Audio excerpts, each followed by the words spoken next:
大熊猫的野化训练一直是动物学家们重点研究的课题。2006年，张和民与他的团队经历了长达3年的野化训练后，挑选出了第一只圈养野放大熊猫想想。可仅仅1年后，我们就仅能在这些照片中再次见到翔翔的可爱模样。2007年冬，研究员在冰天雪地中发现了翔翔的尸体，种种迹象表明，翔翔生前遭遇了捕食者或其他野生大熊猫的袭击。翔翔的死亡也标志着第一次野放实验的失败。面对国际与国内的强烈指责，张和民教授没有放弃，而是提出了一个新的实验方案。这次他将目光放在了卧龙大熊猫基地，准备重启因汶川大地震而毁于一旦的卧龙基地。该基地位于国家自然保护区，也是世界上大熊猫少有的可以自由生活的属地之一。但要重启早已成为一片废墟的基地，还有着不少需要提前准备的工作。于是刘娟作为团队的先驱先行，来到了卧龙基地开展准备工作。作为见证了地震发生时的饲养员之一，每向前一步都能唤起他内心中那段悲痛的过往。虽然泪水控制不住的从眼角滑落，但坚定的神情却丝毫没变。他准备好了面对即将到来的一切困难。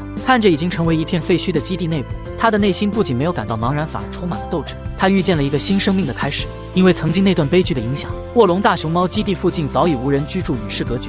也正是他这一特点，造就了对于野放大熊猫实验得天独厚的优势。仅仅数月之后，基地的部分设施就已经重新开放启用，正式的开始了大熊猫的野化训练。但因为工作内容属性的变更，将大熊猫视为一切的刘娟不得不退居幕后。因为野化大熊猫和饲养大熊猫有着本质上的区别，一旦让大熊猫对人类产生了依赖感，那它在野外就将失去躲避危险的能力。野化训练从大熊猫出生的那一刻就已经开始了。专家们会挑选一些仍具备部分野外生存能力的雌性大熊猫参与实验，在幼崽降生到独立的这段时间里，幼崽是否最终能成为野放目标，就得依靠它们自身在这段时间内能从妈妈那里学到多少野外的生存技能。不过少有的人类干预也是必须的。成年的大熊猫每天要消耗大约38公斤的竹子，而基地内自然生长的竹子显然不能满足它们的胃口。但为了不让熊猫们对人类产生认知，饲养员们每天运送竹子时都需要穿上这奇怪又可爱的装束。不仅如此，因为繁殖期的雌性大熊猫嗅觉格外灵敏，它们不仅需要看起来像大熊猫，闻起来更要像大熊猫。于是它们还需要将大熊猫的粪便和尿液涂抹在外套上，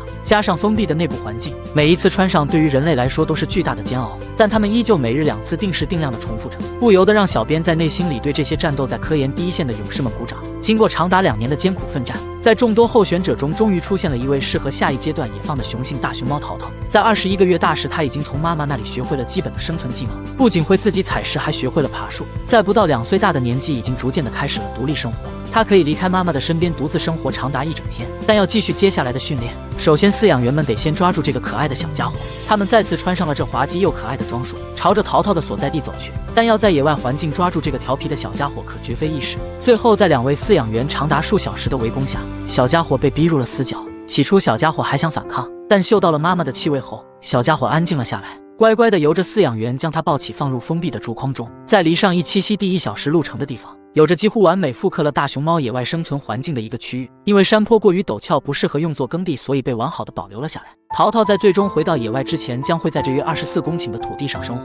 看着小家伙扭动着大屁股朝着远方走去，饲养员们眼中都流露出了不舍与不安。他们很想跟小家伙来一次亲密互动，但职责告诉他们不可以。不久后，淘淘的母亲也被带了过来。这一次，他们将彻底断绝与人类的联系，在这里自给自足。淘淘最终是否能成功野放成为野生大熊猫呢？我们拭目以待。